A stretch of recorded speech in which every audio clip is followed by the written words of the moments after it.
well, I know they were messing with the water, letting reserves go for one reason or another. They've been doing that a while. California has a lot of problems that sort of baffle the mind as far as why they do things. And then in the events like this, you sort of look, oh, is it on purpose? Which it's an insane thing to think. But one begins to ponder whether or not there is a purpose in mind. What could it be? I don't know. Want to really see something that said, take a look at what happened. Hey. Why this beat so cold? We will make America proud again. And you try to kill our citizens.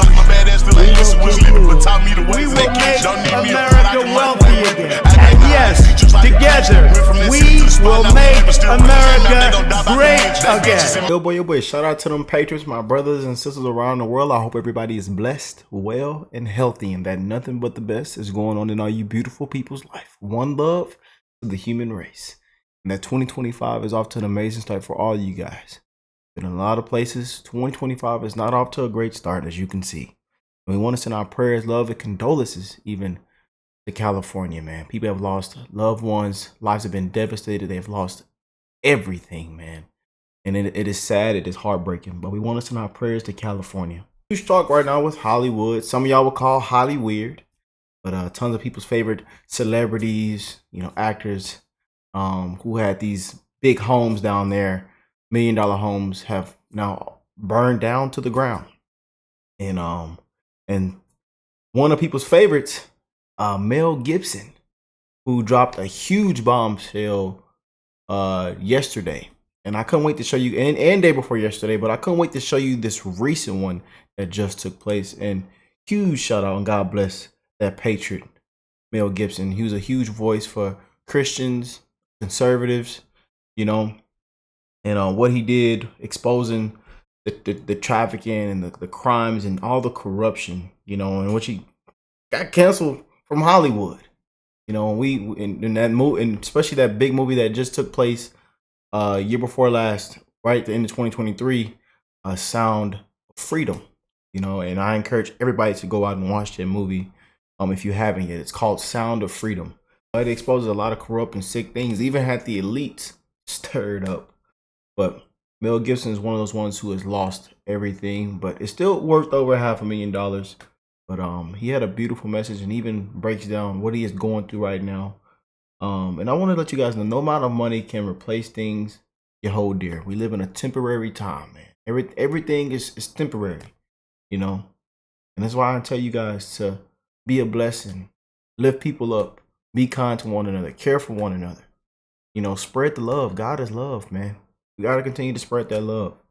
You can be here and then bam, gone tomorrow. You can have this, but then gone tomorrow.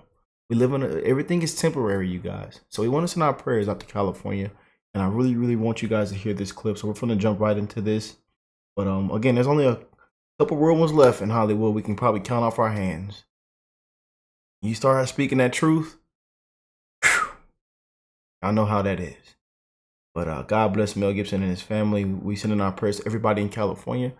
And check this out. And Mel joins me by phone right now. Mel, I am so sorry to be talking to you under these circumstances. I'm looking at video of the ruins of what was once your home. I got to ask you how you're doing.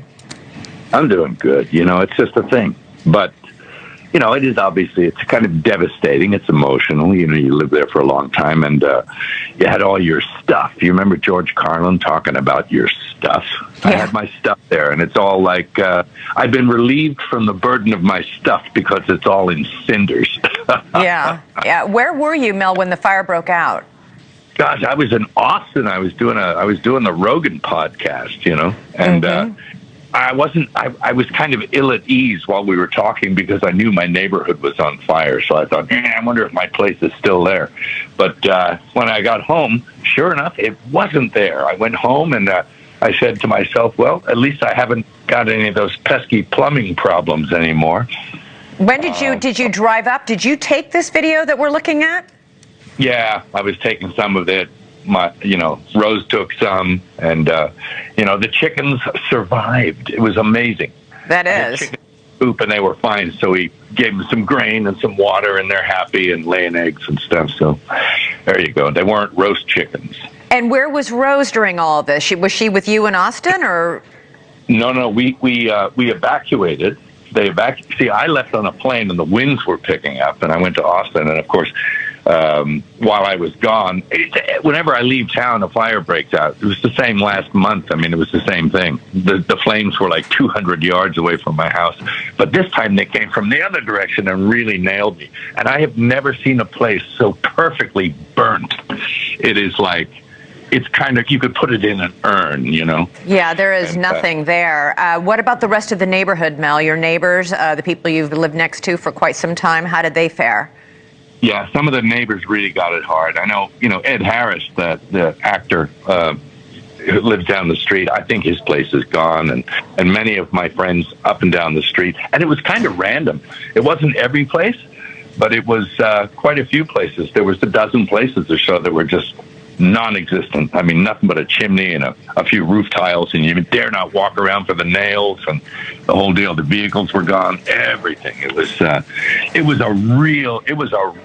completely toasted. I've never seen such a complete burn. It's like someone did it on purpose to really destroy every aspect of it. And when you hear that this fire is 0% contained, they have still not contained this. They're calling it the worst fire in LA history. Well, those winds were something else. I mean, when have we had winds like that? I mean, that's crazy. And, I guess the water wasn't doing what it should, and, the forests weren't cleared like they should have been. So, I don't know. It's the perfect confluence, the perfect storm of the perfect firestorm. I mean, my place looked like Dresden. Yeah, it does look like Dresden. What are you going to do now? Are you going to try and rebuild there? I don't know. I mean, I'll clean it up because it's toxic. And, of course, the land is beautiful. It's a beautiful ocean view. Hey, anybody want to buy some land? 5 acres. Yeah. Yeah, get it cheap. Ha ha. I don't think so. Yeah. So it's, we'll go through the usual motions, I guess. There's some kind of insurance, maybe. I can't even tell you anymore. But, it's emotional. And, I lived there for about 14, 15 years. So it was home to me, and I had a lot of personal things there that I can't get back, and like what? But all kinds of stuff, everything from photographs to files to just personal things that I had from over the years, and clothing, and it's pretty cool stuff, but hey, that can all be replaced. These are only things, and the good news is that those in my family and those I love are all well, and we're all happy and healthy and out of harm's way. And yeah. That's all I care about.